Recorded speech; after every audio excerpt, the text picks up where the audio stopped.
o sincretismo e a suspensão das leis. Então a gente tem uma herança romana mesclada a alguns ritos tupis e iorubá. É um sincretismo que trazia visões religiosas específicas e que acabou se tornando uma festa da carnalidade. Como eu falei, por mais que eu tenha elementos africanos, tambor, etc., evidentemente que na visão religiosa africana você tinha um significado que remetia ao sagrado daqueles povos, né? E não ao extremo profano como é o carnaval. Então, o Rei por um Dia, baseado em Roberto da Mata, o carnaval cria um microcosmo pagão onde a pobreza é mascarada por um luxo momentâneo.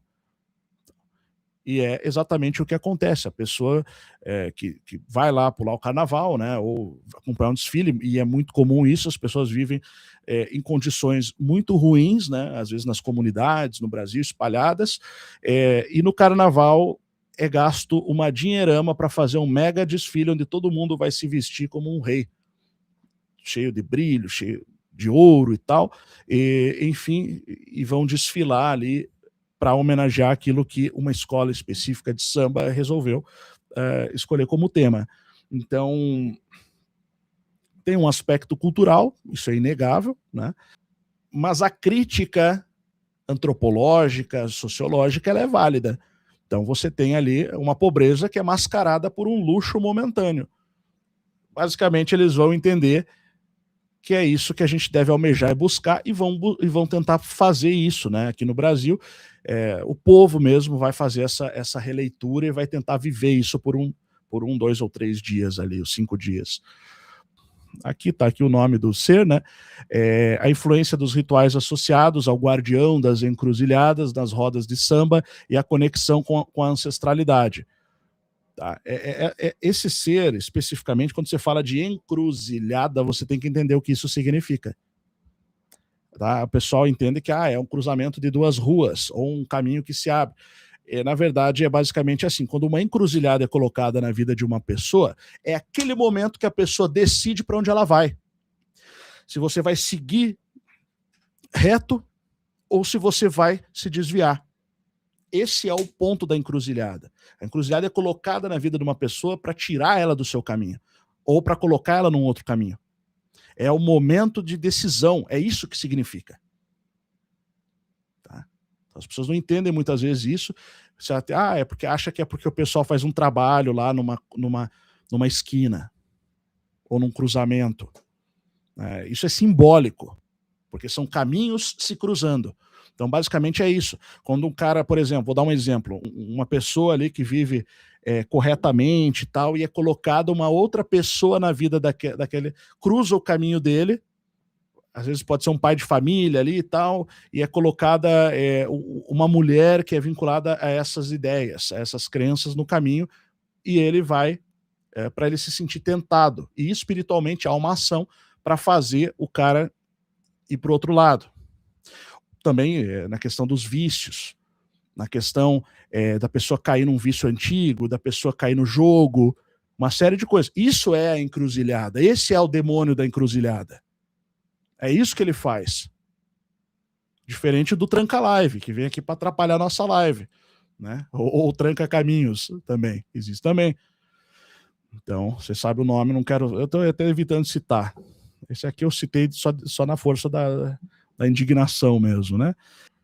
Um outro aspecto econômico, como bem disse José Santos Pereira, a produção das empresas cai para quase nada, exatamente. A economia para, né, para o pessoal ir lá e ficar ouvindo música ruim, basicamente. Todo respeito a quem gosta, né? Assim, o enredo da escola de samba até é uma coisa um pouco melhor, né? Mas o que você escuta em bloco de carnaval é complicado. Se a pessoa gosta, tudo bem, é um direito, né? Tem gente que gosta. Uma contaminação pagã da fé, visão dos missionários jesuítas do século XVI. Então era uma contaminação pagã da fé. O diagnóstico espiritual, a idolatria da carne. Etimologia, carnaval, carne vale, adeus à carne. Tá? Adeus à carne. porque você basicamente você dava adeus, porque você extravasava alguns dias ali e depois você entrava numa vida, você fazia o jejum, ou você, como a gente faz aqui, o pessoal, o Brasil começa depois do carnaval, né? O pessoal vai pro arrebento e depois começa um ano normal. Sempre tem esse significado, de alguma maneira. A queda, referência a Gênesis 3, a queda da humanidade pelo desejo e a promessa de conhecimento proibido. Lutero fez uma crítica em 1520, onde ele criticava a festa como uma hipocrisia papal, permitindo o pecado intenso para uma confissão posterior. Então foi um dos motivos que levou, ou um dos argumentos ali, que acabou se tornando um argumento protestante, né, no caso, porque realmente existia muita hipocrisia. Assim como existia muita hipocrisia na igreja protestante, e existe ainda. Né? Então, assim, quando você quer criticar a igreja, não vai faltar motivos. Né? Então, por isso que daí, de reforma em reforma, a gente chegou no ponto que a gente tem hoje, onde cada denominação protestante se acha melhor do que as outras que estão erradas em certo ponto. Então, a gente descobriu com toda essa reforma e tudo que aconteceu até aqui, que simplesmente não é por aí. Como eu falei, tem outro lado também, a igreja ela tentou apaziguar o ímpeto da festividade pagã com essa ressignificação, com esse novo significado. Então ela deu ali ao carnaval um significado de, bom, vamos se despedir da carne, agora a gente vai entrar na Páscoa, no jejum, no jejum pascal, né? Então o pessoal comia carne, cometia uma série de excessos, mas não era o excesso de hoje, tá? Não chegava nesse ponto. Tinha esse significado, mas de uma forma um pouco mais sutil. Enquanto que a instrução para evitar a impureza e o contraste direto com a permissividade da festa é evidente em Efésios 5:3, por exemplo. E aqui a gente tem a balança, né? De um lado o eros, o desejo pagão, e do outro lado o logos, o espiritual, o espírito. A sombra do oculto e as máscaras, perspectivas sobre o significado espiritual. Então, críticos conservadores e teólogos, pastores, etc., apontam que o carnaval não é neutro, é um portal espiritual. A máscara da hipocrisia é uma referência a 2 Coríntios 11:14, quando diz que o Satanás pode se disfarçar de anjo de luz, pode colocar uma máscara também. A máscara ela tem dois lados, ela tem a pessoa que coloca a máscara para viver tudo aquilo que ela não pode com uma máscara e fazer tudo aquilo que ela não, tudo aquilo que moralmente ela não poderia fazer ou não iria querer fazer, de forma que todo mundo a reconhecesse. Então ela bota uma máscara e vai lá e fazer o que ela quiser no carnaval. Por outro lado, você tem também o aspecto de que as pessoas, basicamente, elas usam uma máscara de bom moço, de boa moça, e chegam no carnaval, e aí elas tiram essa máscara e extravasam completamente. Né? Tem os dois lados. Energias primordiais. O bruxo Aleister Crowley via festas similares como liberação de energias carnais primordiais. Eu falei disso na live fechada da Esfera, na última quarta-feira, exatamente de como esses seres interdimensionais ali, ou seriam inteligências negativas, né? Inteligências não humanas negativas, elas absorvem essas energias liberadas pelo ser humano nessas situações e utilizam isso dentro de um processo conhecido pelos ocultistas como leva e traz, utilizam isso para manifestar essas entidades em corpos mais densos, tipo aquele que a gente viu lá naquela live que eu mostrei lá, que apareceu atrás do Jeffrey Epstein. Eu falei sobre isso no vídeo que eu fiz recentemente sobre o ET de Varginha, e aquele ser que aparece atrás do Jeffrey Epstein quando ele está gravando uma live mostrando as suas perebas adquiridas por uma conduta libidinosa. Uma conduta libidinosa totalmente incontida. O custo da carne, impactos na saúde pública. Isso é um ponto importante também, né? Porque se fala tanto sobre prevenção, sobre proteção das mulheres e não sei mais o que, e realmente a gente deve pensar assim, mas chega no carnaval a mídia esquece tudo isso. E aí ela vai cobrir na integridade, lá, na integralidade, as festas, os melhores momentos, a loucura, a luxúria, os abusos e tudo aquilo que provoca depois um aumento de 20% a 30% em sífilis, gonorreia e HIV, conforme dados do Ministério da Saúde de 2022. O pessoal depois vai ficar lá enchendo posto de saúde para pegar remédio e receber tratamento. Quer dizer, se você pensar em termos de saúde pública, você nem deveria fazer carnaval com dinheiro público, porque é um problema. Tá? Quer fazer? Faça de forma privada lá e, enfim. A não ser que você tenha uma justificativa à la Império Romano. Vamos acalmar o povão aí para depois não se voltar contra nós, né? 5 a 7 doses de álcool por pessoa por dia é a média em festas de rua, segundo o IBGE, com picos, segundo a Unicef, de concepção e gravidez na adolescência. Então há muita gravidez não planejada e principalmente muita gravidez precoce que acontece porque todo mundo que sabe que o pessoal vai no carnaval, o pessoal que não tem muita coisa assim, não tem cultura, não tem uma mentalidade desenvolvida, vai lá para experimentar, tá?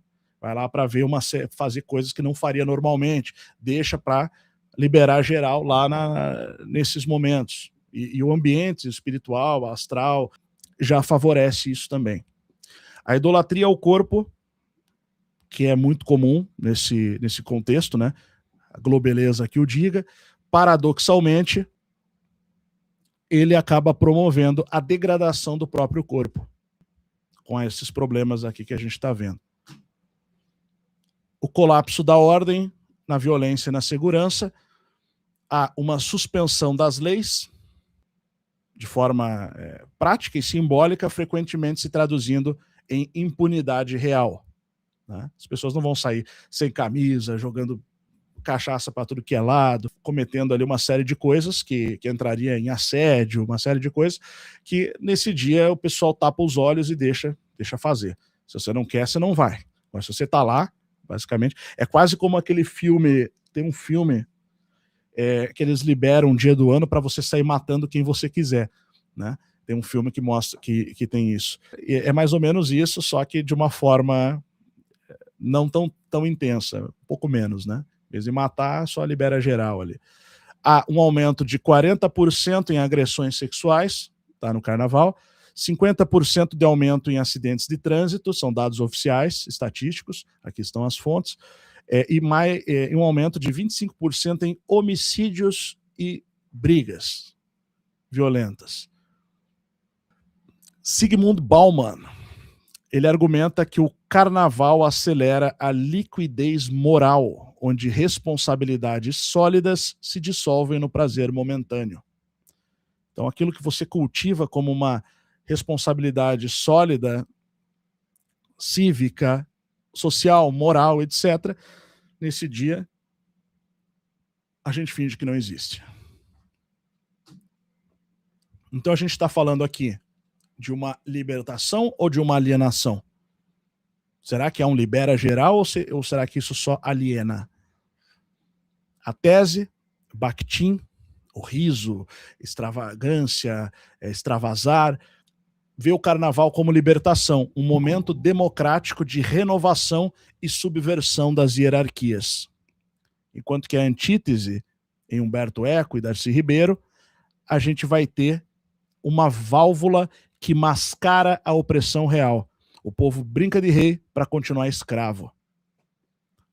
Ou Darcy Ribeiro trazendo a exaltação, uma crítica à exaltação da miséria sensual.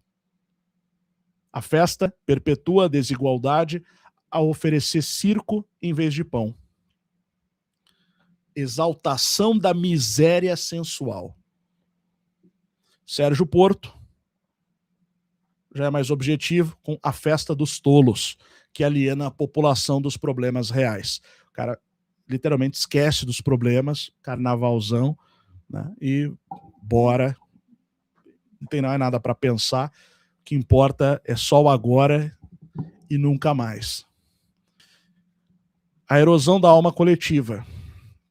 Então a gente tem uma crítica conservadora em relação a essa institucionalização da festa como um fator de atraso civilizacional. Ele atrasa o progresso no real sentido da palavra, que é metafísico. A gente tem o período da orgia nacional, conforme escreveu Olavo de Carvalho em O Imbecil Coletivo, que argumenta que a institucionalização da carnalidade gera uma letargia espiritual. E, como consequência, a nação gasta sua energia vital. Tá? A nação gasta sua energia vital no efêmero, resultando em uma incapacidade de focar na alta cultura ou na transcendência, naquilo que eleva o coletivo com a alta cultura e naquilo que eleva o indivíduo pela transcendência. Não, você volta 10 anos atrás, você dá 10 passos para trás no seu processo, seja ele civilizacional ou individual. É isso que representa o carnaval. E o carnaval não é, então, apenas uma festa, mas é um ritual de esquecimento de todas as responsabilidades morais, culturais, sociais, espirituais, enfim.